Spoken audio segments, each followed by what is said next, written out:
I didn't know a lot, and when my agent told me it was about Hoover, I thought he was talking about the president. Then you know, he explained who it was, and I knew of him, but I certainly didn't know that he was this suspicious character who did a lot of terrible things. I didn't know that.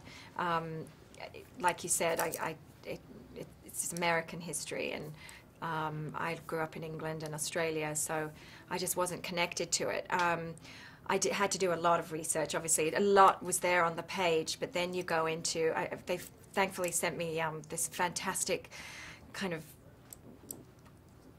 package of DVDs, you know, all kinds of things taken from YouTube.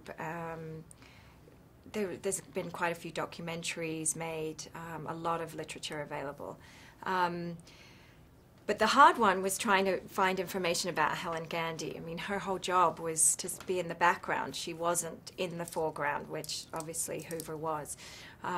So trying to piece together the little bits of information that were available was tricky.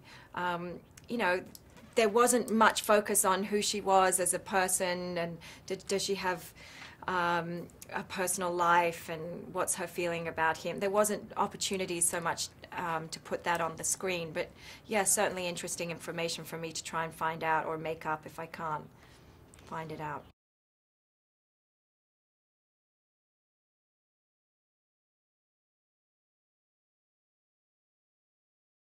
I think you see the relationship between him and his mother, and being such an important one and kind of dysfunctional, very dysfunctional, overbearing mother, but also an inspiration to him, like who I mean, good and bad influences, I think.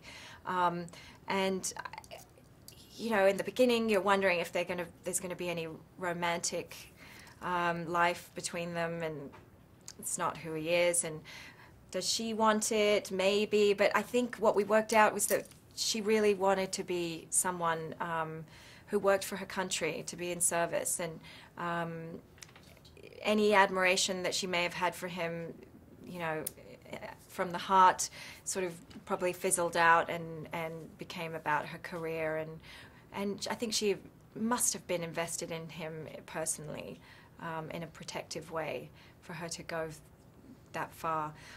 But yes, also honor her job, which was to serve her country, and keep those secrets. And actually, with one thing that I did stumble across was the transcript of her testimony that I managed to get hold of from the Library of Congress, and it was, you know, quite impressive to see how she held her to her word right until the bitter end, into her 80s, you know, 5 years after his passing. So.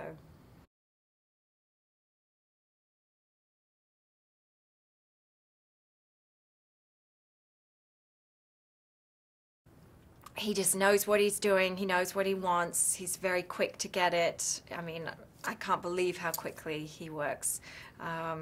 It's great for an actor because you're always on your toes.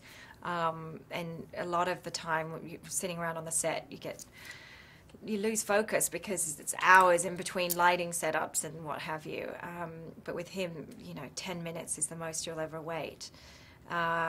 So that's great, and I think that must be because he is an actor, and he doesn't want to lose the flow, the creative flow that an actor is in, you know, to create these scenes. And he's no nonsense. He doesn't sit around wanting to talk endlessly about how it works. He just wants to see it get up there, and let's do it a couple times. And he shoots a lot of coverage so that he can work around it. But he also does a lot of great big master shots as well.